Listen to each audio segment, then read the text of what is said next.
Irmãos e irmãs, paz e bem, nós celebramos hoje a memória do apóstolo do Brasil, São José de Anchieta, o jesuíta. O que nos ensina este santo? Primeira dimensão missionária. Ele parte para uma terra que não se tinha grandes conhecimentos, não por que vir para o Brasil daquela época. Claramente é por causa do Cristo. É por causa do Cristo que parte, que vem. E este homem aqui, eu chamaria a atenção de alguns aspectos da alma missionária de São José de Anchieta. O primeiro, o devoto de Nossa Senhora, nos deixou obras preciosas de poemas, de textos sobre a Virgem Maria. Então, o apóstolo do Brasil nos indica a Virgem Maria, que ela interceda por nós. Depois, com o passar dos anos e dos séculos, vem o grande fato de Aparecida. Então, o nosso apóstolo já nos coloca diante dos olhos de Maria e ela adota-nos como seus filhos. Depois, um outro aspecto é o cuidado com os irmãos necessitados. E naquele tempo, esse irmão necessitado era sobretudo os povos indígenas. Então ele não mediu esforços para cuidar, para evangelizá-los, para ir ao encontro deles. São os nossos irmãos, os primeiros donos dessa terra, que merecem nosso respeito e a nossa consideração. E depois, assim, a capacidade de ter uma capacidade, então, de olhar para o futuro, de sonhar grande e de se preocupar com a sociedade de São Paulo. Então, com a sociedade que hoje é a cidade de São Paulo. Então, é um dos fundadores da cidade, como Manuel da Nóbrega, e se vê estes homens que vislumbram naquela sociedade que não tinha nada, os inícios dessas cidades, que é uma das maiores metrópoles do mundo. Ora, nós prosseguimos na liturgia de hoje a leitura dos nossos textos da segunda carta aos Coríntios.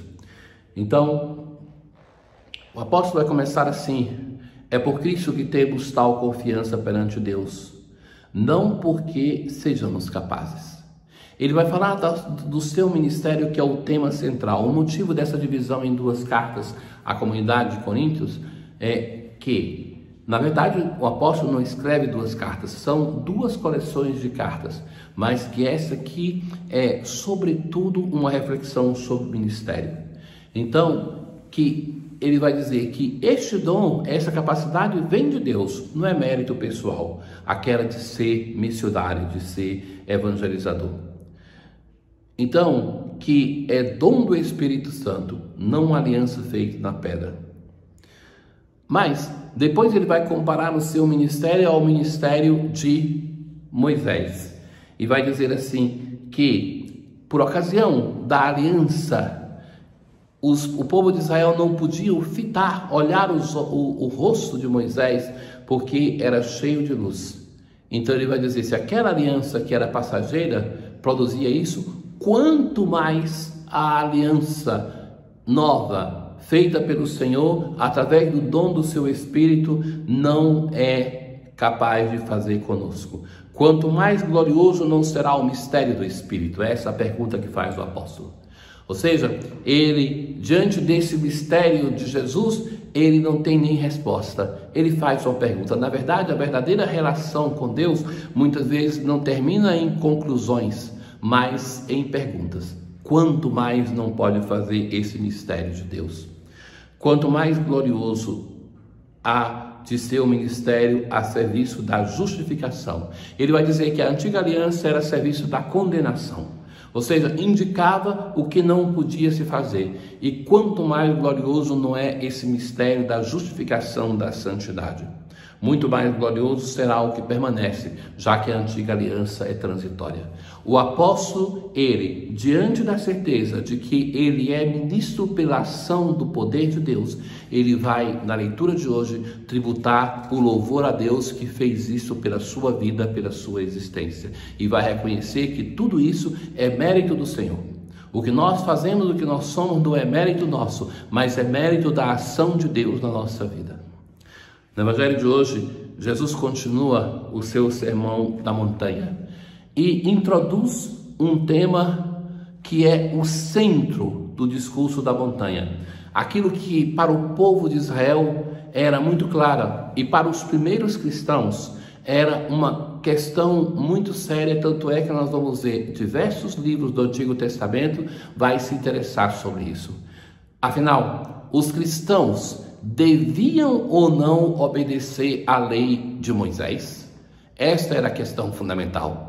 Quantas controvérsias, lembram do Sínodo de Jerusalém que nós vimos no tempo pascal, mas tantos dos textos do Novo Testamento vai se posicionar.